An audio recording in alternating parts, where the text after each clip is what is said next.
Estamos en la pantalla de Canal E con más información de economía y de finanzas y ahora tenemos en comunicación a Isaías Marini, que es licenciado en economía. ¿Cómo estás? ¿Qué tal, Martín? ¿Cómo te va? Muy bien, gracias por sumarte para hablar del Banco Central de la República Argentina, dado que hace pocos días hablábamos acerca de la compra de bonos que ajustan por ser con vencimiento a diciembre en un saldo favorable para el Banco Central. Entonces, ¿cuál es la metodología para justamente comprar bonos y cuáles son los puntos positivos de llevar a cabo una estrategia de este estilo? Bueno, principalmente lo que se está tratando de hacer es sanear la hoja del balance del Banco Central e indirectamente reducir el peso de los pasivos remunerados. Lo que está haciendo el Tesoro básicamente es licitar instrumentos, ya sea tasa fija o no instrumentos SER, como es lo que va a suceder mañana, y con el remanente que le sobra luego de enfrentar los vencimientos, recomprar deuda que está en manos del Banco Central. Esto, por un lado, reduce las tenencias del Banco Central de activos en pesos y por otro lado, esto se traduce en una reducción indirecta, digamos, de los pasivos remunerados. Al reducir básicamente pesos, a sacar pesos de la calle, digamos, o de otros instrumentos, los brinda el sector privado a través de las licitaciones y después eso indirectamente te reduce los pasivos remunerados. Es decir, lo que se está tratando de hacer con esta estrategia, Martín, es progresivamente ir reduciendo la carga tanto de los pasivos remunerados como de la base monetaria indirectamente. Hay dos propósitos. Por un lado, sanear la hoja del balance del Banco Central. Eh, Uno puede pensar eventualmente para un proceso de dolarización o por otro lado como una estrategia para ponerle un freno a la inflación, Ok. como mediante el control de los agregados monetarios. Ahí me quería meter en cómo a través de esta estrategia se podría llegar a la eliminación de la inflación. Bueno, no, yo no pienso que esta es una estrategia para eliminar la inflación, sino para ponerle un techo. Y te explico por qué. Básicamente lo que está sucediendo es que si pensamos en términos nominales, la cantidad de pesos que hay en circulación es muy grande. Ahora, si lo vemos en términos del PBI, con el ritmo de inflación que está habiendo y con la licuación fenomenal que hubo en el último mes particularmente, estos ratios se han desplomado. De hecho, con las proyecciones que está haciendo el mercado de inflación para los próximos meses, vamos a un ritmo en el cual más o menos en marzo o en abril el peso de los pasivos remunerados como porcentaje del PBI caería a niveles de 2003. Es decir, y esto te afecta no solo pasivos remunerados, sino toda la cantidad de dinero que hay en la economía. Entonces, si bien en términos nominales parecen números muy grandes, realmente está habiendo una licuación y los pesos que va a haber a final de año son muy pocos en términos del peso del PBI, digamos, corriente. Ahora, estamos en un punto en que, por ejemplo, la base monetaria cerró el año pasado en 2,8% del PBI, que es un nivel muy bajo. Ujú. Un poco eso responde a que la gente no quiere tener pesos. Pero bueno, el hecho de que haya menos pesos en circulación hace que la masa monetaria disponible para gastar se reduzca y por ende no haya tantas posibilidades de una transmisión de inflación. Y esto está reconocido por el propio presidente.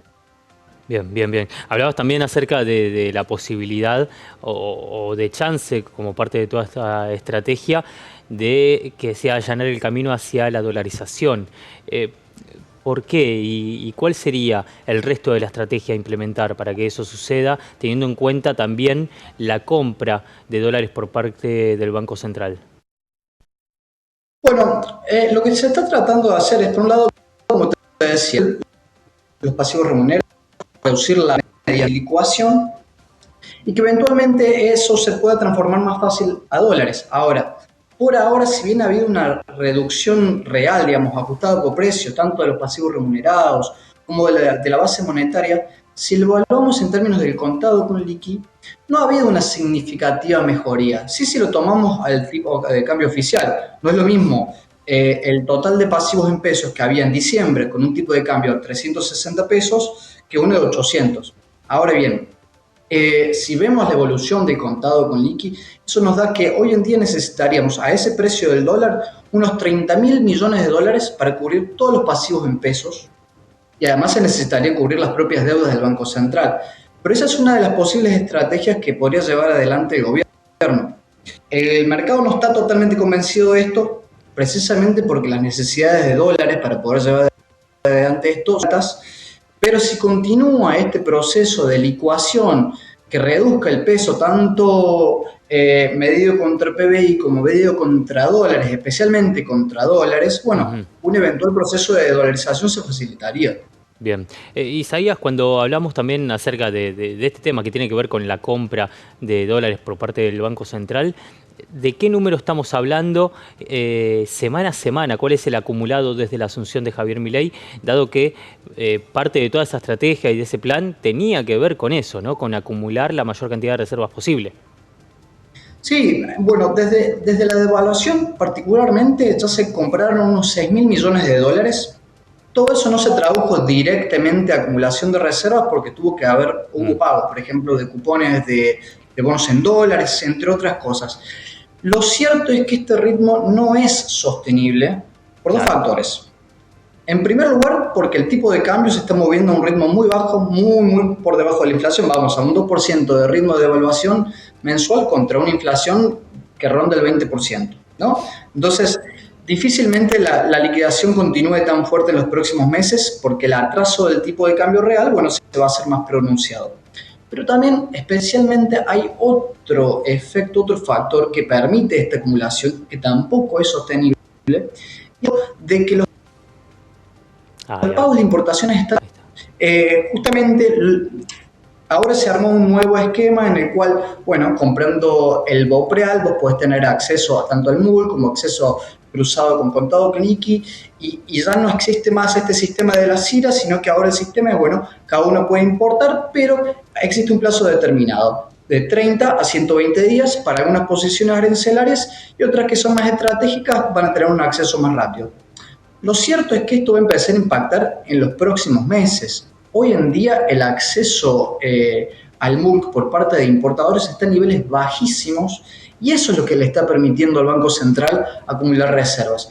Esto no va a ser sostenible a lo largo del tiempo y es muy probable que si el gobierno quiere seguir acumulando reservas en el resto del año, va a tener que hacer un ajuste cambiario nuevamente. Claro, claro, otro más, otro más. Bueno, todo tiene consecuencias, por supuesto. Entonces, ese ajuste cambiario, ¿cómo impactaría en esa intención de ponerle un techo a la inflación? Bueno, es una muy buena pregunta porque, por un lado, hay un resultado que es relativamente positivo y es el hecho de que un salto del 120% del tipo de cambio se tradujo en una inflación de 25% en diciembre y ahora está yendo a un ritmo menor del 20%, lo cual es una relativamente buena noticia porque si comparamos el pasaje a precios que tuvo la devaluación post-paso, en ese momento el traspaso a precios fue casi inmediato. Un 60% del salto cambiario se pasó a precios en un mes y ya en un mes y medio se había eliminado todo el efecto de la devaluación. Bueno, yo creo que es muy importante de que el gobierno dé señales contundentes de que va a sostener el sendero de consolidación fiscal y probablemente se necesiten algunas medidas adicionales para que, bueno, las expectativas de inflación queden ancladas. Si no es así, es muy probable que haya una transmisión bastante elevada de precios de esta nueva devaluación que Claro. el mercado está proyectando. Sí, sí, bueno, sería la lógica, claro. Isaías, te agradezco por el tiempo. No, por favor, que anda muy bien.